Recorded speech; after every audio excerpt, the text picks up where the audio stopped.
வணக்கம். 1/1/2026 வியாழக்கிழமை. இன்றைய துலா ராசி பலன். துலா ராசியில் பிறந்தவர்களுக்கு சர்வ காரியம் ஜெயமாகும், நினைத்து நிறைவேறும், எண்ணங்கள் ஈடேறும், புதிய முயற்சிகள் கை கொடுக்கும், நல்லோருடைய ஆசியும் அரவணைப்பும் கிடைக்கக்கூடிய நன்னாளாக இன்றைய நாள் அமையக்கூடும்.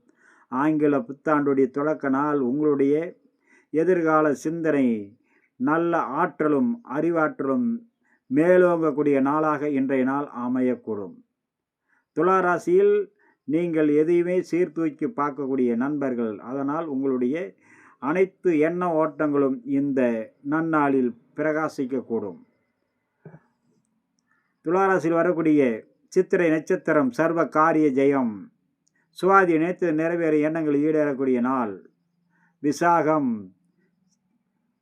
செய்யும் வேளையில் கவனமோடு செயல்பட வேண்டும். சிறிய தவறுதல் கூட பெரிய அளவுக்கான மன சங்கடங்களை உருவாக்கும். அடுத்ததாக நம்ம காண இருப்பது கும்பராசி பலன். கும்பராசியில் பிறந்தவர்களுக்கு சர்வ சங்கடங்களும் விலகும், சர்வ காரியம் ஜெயமாகும், நினைத்து நிறைவேறும், எண்ணங்கள் ஈடேறும், புதிய முயற்சிகள் கை கொடுக்கும். எடுத்த அனைத்து விதத்திலும் நன்மைகள் வந்து சேரும், நல்லோருடைய ஆசியும் அரவணைப்பும் கிடைக்கக்கூடிய நாள். எதிர்கால நலன் கருதி எடுக்கும் அதீத முயற்சிகளுக்கு நல்ல முன்னேற்றம் ஏற்படக்கூடிய நாளாக இன்ற ஆங்கில புத்தாண்டுடைய தொடக்க நாளான இன்று உங்களுக்கு அமையக்கூடும். கும்பத்தில் வரக்கூடிய அவிட்ட நட்சத்திரம் சர்வ காரிய ஜெயம்.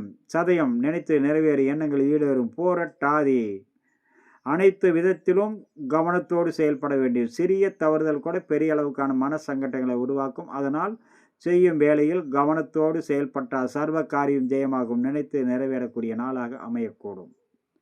அடுத்ததாக நம்ம காண இருப்பது மீன ராசி பலன். மீன ராசியில் பிறந்தவர்களுக்கு சர்வமும் கைகூடி வரக்கூடிய நாள், மிக சிறந்த நாளாக இன்றைய நாள் அமையக்கூடும். அதே நேரம் உற்றார் உறவினர் நண்பர்களிடம் பக்குவத்தோடும் வீண் வாக்குவாதத்தை தவிர்ப்பதால் உங்களுடைய எதிர்கால நலன் மிக பிரகாசமாக விளங்கக்கூடிய நாளாக இன்றைய நாள் அமையக்கூடும். இன்று மாலை பிரதோஷம் ஏற்படுவதால் அனைத்து ராசிக்காரர்களுக்கும் இன்றைய சிவபெருமானுடைய அருள் கடாட்சமும் ஆங்கில புத்தாண்டுடைய தொடக்க நாளான இன்று உங்களுக்கு மீனராசிக்கு சர்வ காரியம் ஜெயமாக கூடக்கூடிய நாளாக அமையும். மீனராசியில் வரக்கூடிய பூரட்டாதி 4ஆம் பாதம் சர்வ காரிய ஜெயமாக. பொறுமை நிதானம் அவசியம் வேண்டும், செய்யும் வேளையில் கவனம் வேண்டும். உத்திரட்டாதி நினைத்து நிறைவேறு, எண்ணங்கள் ஈடேறக்கூடிய நாள். ரேவதி அனைவரிடத்திலும் பக்குவத்தோடு பழக வேண்டும். வீண் வாக்குவாதத்தை முழுக்க தவிர்ப்பதால் மன சஞ்சலமும் சங்கடங்களும் வராமல் அனைத்து வகையான நன்மைகளும் வந்து சேரக்கூடிய நாளாக அமையக்கூடும். நண்பர்களே, இன்றைய நாள் இனிய நாள். நிகழ்ச்சியில் உங்களை சந்தித்தல் மிகவும்